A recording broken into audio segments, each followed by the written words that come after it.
Olá, boa noite. Prazer imenso ter vocês aqui. Acho que todo mundo que foi ao teatro, já foi ao teatro, percebeu a importância do jogo de luz e de sombra no palco de uma peça, né? Aquele lugar que está iluminado pelos holofotes do teatro é aquele lugar para o qual se dirige a atenção do público. Aqueles lugares que estão no escuro, muitas coisas podem estar acontecendo e o público não está vendo. Atores podem estar mudando de roupa e, portanto, mudando de personagem, se tornando um outro personagem, e ninguém está vendo o que está acontecendo, porque os holofotes não estão voltados para lá. O mesmo jogo de luz e de sombra se dá quando se narra a história. A narrativa da história é um jogo de luzes e de sombras. Existem tantas histórias quanto narradores da história, porque a narração é uma escolha do lugar que se vai iluminar e do lugar que se vai escurecer, né? E dependendo dessa escolha, a história se modifica, né? Eu estou dizendo isso para pegar um detalhe que eu acho que deixa claro esse problema no século XX. Quando terminou a Segunda Guerra Mundial e se abriram os campos de extermínio, os campos de concentração nazistas, saiu de lá, saiu de Auschwitz, um italiano chamado Primo Levi, grande escritor italiano, judeu, que foi um dos sobreviventes de Auschwitz. E ao contrário de muitos sobreviventes de Auschwitz que não queriam escrever e falar a respeito do que tinha acontecido, ele estava louco para escrever e narrar a sua história, né? E narrou essa história num livro maravilhoso que se chama É Isso um Homem? E ele foi apresentar esse livro para a maior editora italiana, a Einaudi, naquela época a maior editora italiana, uma editora de esquerda, e que estava publicando as grandes obras sobre um grande conflito que tinha terminado de se completar. E a Einaudi recusou o livro dele. Recusou o livro dele não porque fosse mal escrito, o Levi escreve muito bem, esse livro é especialmente bem escrito. Recusou o livro dele porque o livro dele estava errado. Estava errado em que sentido? O livro dele era a narrativa de alguém que foi internado em Auschwitz pelo fato de ser judeu. Não pelo fato de ser um italiano da resistência antifascista. Ele não foi para Auschwitz porque ele era um antifascista italiano. Ele foi para Auschwitz porque era um judeu. E a história que ele narrava era a história de um judeu que foi para Auschwitz por ser judeu. Não por ter feito alguma coisa, mas por uma marca, né? Que é a marca do judaísmo. Essa história não se enquadrava no espírito da época, pelo menos no espírito da época, tal como lido pelos editores da Einaudi, porque o espírito do pós-guerra, do imediato pós-guerra, não era contar a história da perseguição racial, étnica, nazista, era contar a história da resistência nacional antifascista, né? Então saem dezenas e dezenas, centenas de relatos da resistência nacional antifascista, relatos que vêm até hoje, muitos deles mitológicos, outros não, né? Mas que formam uma narrativa da Segunda Guerra, tal como entendida logo depois da Segunda Guerra. Foi preciso passar 20 anos para que o ponto de vista do livro do Primo Levi se tornasse um ponto de vista importante na compreensão da Segunda Guerra Mundial, né? Foi preciso se passar todo um período onde o holofote de luz iluminou as resistências antifascistas de cada nação, glorificando então a nação e glorificando o futuro antifascista, frequentemente socialista, que teria aquela nação, para depois dessa longa narrativa se começar a prestar atenção para outras narrativas como a do Primo Levi. O que acabou acontecendo com o livro dele? Ele foi recusado pela Einaudi, ele foi entregue por uma pequena editora, não me lembro o nome, uma pequena editora italiana. Essa pequena editora fez uma tiragem muito pequena, que ela não tinha como divulgar, e quase toda a pequena tiragem ficou num depósito que se encheu de água numa inundação na cidade de Florença. Então, na verdade, o livro do Primo Levi, que depois se tornou, vamos dizer, não um sucesso de público, ele nunca foi um escritor de blockbusters, né? Mas se tornou um livro importante sobre a Segunda Guerra. Ele só veio a ser verdadeiramente conhecido nos anos 60, em novas edições, que então passaram a ser disputadas por muitas editoras, numa época em que os holofotes tinham mudado a sua posição e se contava de outro jeito a história da Segunda Guerra Mundial. Por que nós escolhemos escrever um livro sobre um assunto, um período tão narrado quanto o século XX? Não tem assunto mais narrado, provavelmente, do que o século XX. Fazer um livro sobre o século XX, né? O problema, e esse problema ele não ocorre só no Brasil, mas ele é muito, especialmente evidente no Brasil, por razões que eu não saberia explicar, que aliás dão uma bela investigação, né? Mas no Brasil existe uma narrativa canônica do século XX. Existe um cânone que nós aprendemos desde os bancos escolares, porque é um cânone de manuais de história, que se vai se diluindo e chega até a escola, né? Chega da universidade até a escola, se diluindo de uma maneira cada vez mais simplificada, obviamente, e chega até a escola, que é um cânone sobre o século XX. E esse cânone diz mais ou menos o seguinte: o século XX é uma louca luta entre o futuro e o passado. O futuro é o socialismo. O passado é o capitalismo. Os donos do futuro são a esquerda. Os representantes do passado são a direita.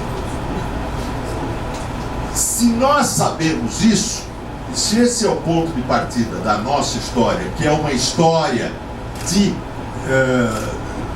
conflitos baseados em interesses econômicos, né? As ideias são só o reflexo de interesses econômicos, né? A imagem na mente dos atores de interesses econômicos são interesses de classes sociais.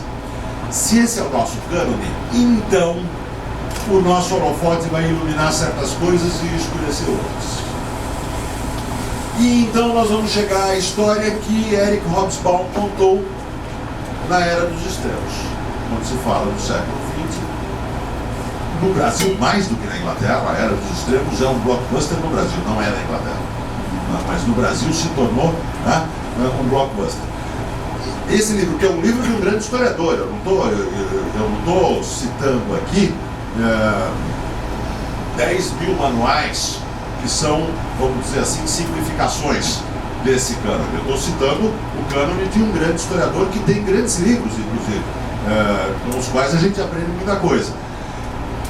Mas a Era dos Extremos se tornou o modelo da história sobre o século XX. A Era dos Extremos foi escrita para que o seu autor pudesse dizer, depois da queda do Muro de Berlim, o seguinte: apesar de tudo, eu estava certo. É isso que é a Era dos Extremos. A Era dos Extremos é um livro para dizer, bom, caiu o Muro de Berlim, mas eu estava certo.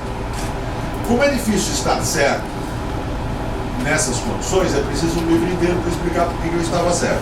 E qual é a explicação do porquê eu estava certo? Né? Sabe? Qual é a explicação de por que eu estava certo? A explicação é basicamente a seguinte, que aparece literalmente, não é uma interpretação, que aparece literalmente no livro. A União Soviética tinha um monte de problemas, defeitos, desvios e por aí afora, mas ela derrotou a Alemanha na Segunda Guerra Mundial. Ela, praticamente sozinha, derrotou a Alemanha na Segunda Guerra Mundial. Ela derrotou a Alemanha não por determinadas razões circunstanciais ou militares, mas ela derrotou a Alemanha em função da superioridade de um sistema econômico que nela tinha sido instalado a partir da Revolução Russa de 1917. E ao derrotar a Alemanha na Segunda Guerra Mundial, a União Soviética salvou a democracia parlamentar no Ocidente. Não é um paradoxo qualquer, hein? A democracia parlamentar no Ocidente foi salvo por um dos dois maiores totalitarismos do século XX.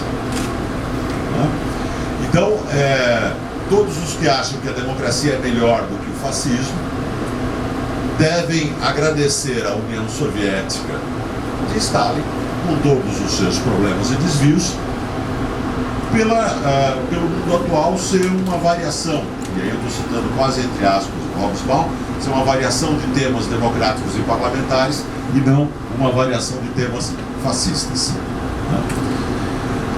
Bem, entre tantas e tantas coisas que esse holofote de Hobsbawm deixa na sombra, uma é fundamental. Durante todo o primeiro ano da guerra, a União Soviética foi aliada da Alemanha, o Pacto Germano-Soviético, que foi fundamental. Foi fundamental porque a União Soviética foi a grande fornecedora de matérias-primas, de minérios, de cereais, durante todo o primeiro ano da guerra, que foi o ano no qual a Alemanha fez a sua Blitzkrieg e ocupou a França e estabeleceu o seu domínio no Ocidente. Não é que Hobsbawm não fale no Pacto Germano-Soviético, ele fala, mas o Pacto Germano-Soviético é interpretado como uma jogada magistral de Stalin para ganhar tempo diante da inevitabilidade futura da guerra entre União Soviética e Alemanha, que seria inevitável porque é inevitável um choque da extrema-direita com a extrema-esquerda. Então vocês percebem que a partir de um certo ponto metodológico, a partir de uma decisão metodológica, a história ganha um conjunto de interpretações que frequentemente não precisam dos fatos, ou melhor, precisam que os fatos não existam. É preciso, por exemplo, desconhecer que a União Soviética foi pega de surpresa pelo ataque alemão, quando a Alemanha decidiu, sem comunicar, que o Pacto Germano-Soviético não valia mais. Sim, o Stalin foi completamente pego de surpresa e os seus exércitos foram dizimados durante a primeira ofensiva alemã. Mas todo o problema está no fato de que se o nosso ponto de partida é que o nazismo, os fascismos de um lado e o socialismo soviético de outro são opostos irredutíveis, então nós temos que contar a história desse jeito. Se por outro lado a gente considerar que há uma hipótese de que eles não sejam opostos irredutíveis, mas de que eles sejam irmãos inimigos, que se baseiem no mesmo princípio operativo, então nós vamos contar essa história de uma outra maneira e o Pacto Germano-Soviético passa a ter um sentido que não é o sentido da genialidade de Stalin, mas o sentido de um pacto entre regimes que tinham alguma coisa em comum. Bom, quando a gente faz um título chamado Liberdade versus Igualdade, nós estamos fazendo uma provocação, mas ao mesmo tempo estamos fazendo uma proposta de narrativa. Não é? A Revolução Francesa anunciou a modernidade como o tempo da liberdade e da igualdade. A soma das duas produziria a fraternidade universal de cidadãos livres e iguais. Os franceses de 1789 não podiam saber, não sabiam, não tinham como saber, que a liberdade e a igualdade se separariam em duas estradas.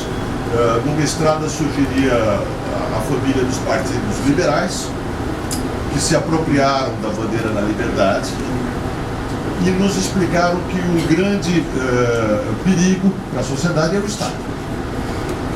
O Estado é a fonte do mal e que é preciso combater essa fonte do mal. E por outro lado, a bandeira da igualdade seria capturada pelos partidos social-democratas e socialistas, que nos explicaram que o grande perigo e o grande problema é o mercado. Porque o Estado precisa nos salvar da liberdade do mercado. Porque a liberdade do mercado produzirá exclusão social, desigualdades imensas e por aí afora. Toda a gramática política da modernidade é a gramática do conflito entre liberdade e igualdade.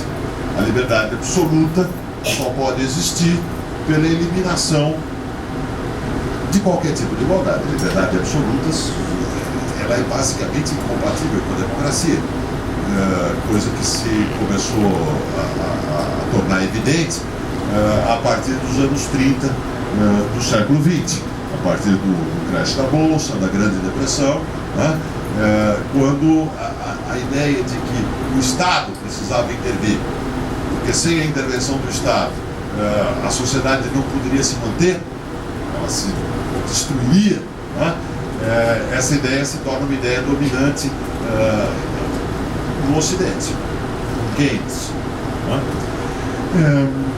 Por outro lado, não pode existir igualdade absoluta sem a eliminação total da liberdade. Não faz um sistema de igualdade sem eliminar de uma maneira absoluta a liberdade. Se tentou, no século XX, fazer a igualdade absoluta. E para isso se eliminou absolutamente a liberdade. O conflito entre os dois princípios, o princípio de liberdade e de igualdade, não pede uma solução. O conflito entre os dois princípios pede uma compreensão. As democracias ocidentais são formas de conciliação entre dois princípios. Eu queria lembrar que ninguém concilia o que é homogêneo.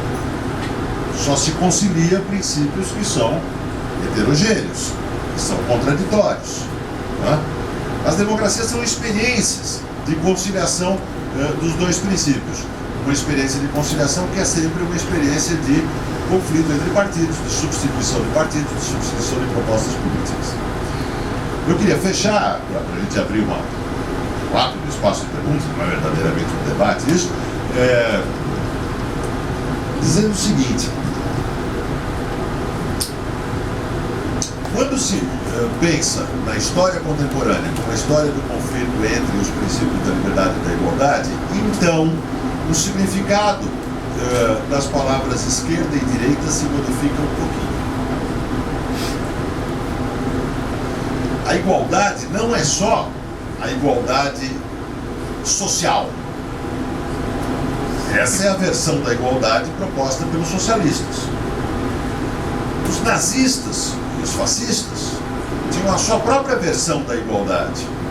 Era a igualdade dos nacionais contra os estrangeiros.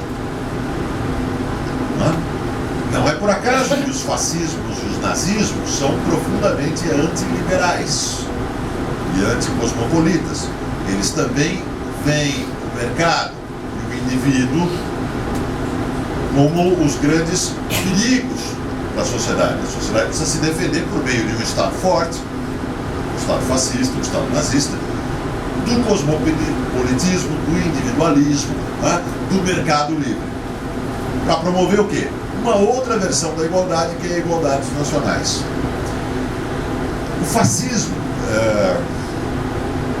ele é, sobretudo, um regime que propõe que a sociedade se organize em bases corporativas. Não, o fascismo não é igual ao nazismo. O fascismo tem profunda influência no Brasil, não porque Getúlio Vargas tenha sido fascista. Getúlio Vargas nunca foi fascista, e na hora que foi necessário o poder dele, ele aliás esmagou os nossos fascistas aqui, que eram os integralistas. Getúlio Vargas não foi fascista, mas ele adotou um princípio fundamental do fascismo, especialmente o fascismo italiano, de Mussolini, que é o princípio do corporativismo. Qual é a ideia do corporativismo? A igualdade das corporações. A sociedade não é formada por indivíduos, ela é formada por corporações. E o Estado deve harmonizar essas corporações, fazendo com que elas tenham direitos iguais. A Carta do Lavoro, toda essa legislação, e todo o conceito do Estado fascista é o conceito da harmonização das corporações. Então, a família da igualdade é uma família diversificada, né, que não inclui apenas os socialistas e social-democratas, mas sob outras formas, sem que a gente veja uns como iguais aos outros, porque não são, né, inclui também os fascistas e os nazistas. E agora, para fechar de fato, obviamente essa discussão continua entre nós. Né? Hoje, no mundo inteiro, diante da crise econômica internacional, depois da queda do muro de Berlim, uma proposta política está em voga. Uma proposta política não do socialismo, da socialização dos meios de produção e por aí afora, mas de um capitalismo de Estado. De um capitalismo onde o Estado conduza a sociedade. De um capitalismo onde a economia seja, no fundo, controlada pelo Estado, mas os grandes atores dela sejam empresas privadas que se associam a empresas estatais no quadro de um capitalismo de Estado. A ideia de igualdade está aí presente. A igualdade será impossível se o Estado forte não evitar a catástrofe provocada por mercados livres. Essa é uma ideia que está muito em voga desde a quebra do Lehman Brothers em 2008. Por outro lado, nesse mesmo ambiente, está muito em voga a ideia liberal de que o Estado é o problema e não a solução. A famosa frase do Ronald Reagan. Hoje, nos Estados Unidos, há pouco tempo atrás, houve um debate entre os pré-candidatos republicanos à eleição presidencial do ano que vem. E esse debate foi muito engraçado, quer dizer, eu acho que um pouco trágico também. Nesse debate, a personagem principal foi uma deputada chamada Michelle Bachmann, né, do Tea Party. Só um pouquinho. Da ala mais extremada, que é o Tea Party do Partido Republicano, mas a maioria dos pré-candidatos que estavam lá ou são muito influenciados pelo Tea Party. E o momento mais quente do debate veio quando a Michelle Bachmann propôs um juramento solene. Ela não usou a palavra juramento, mas é como se fosse um juramento político. O que ela disse?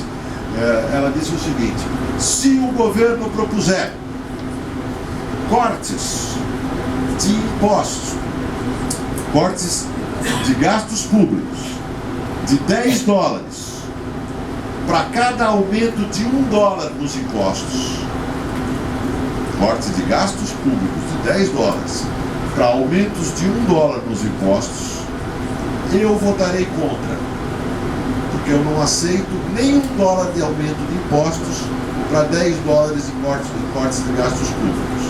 Eu não aceito nenhum centavo de impostos. Quem nessa sala, eram os pré-candidatos republicanos, tinha 10, quem nessa sala levanta a mão comigo e se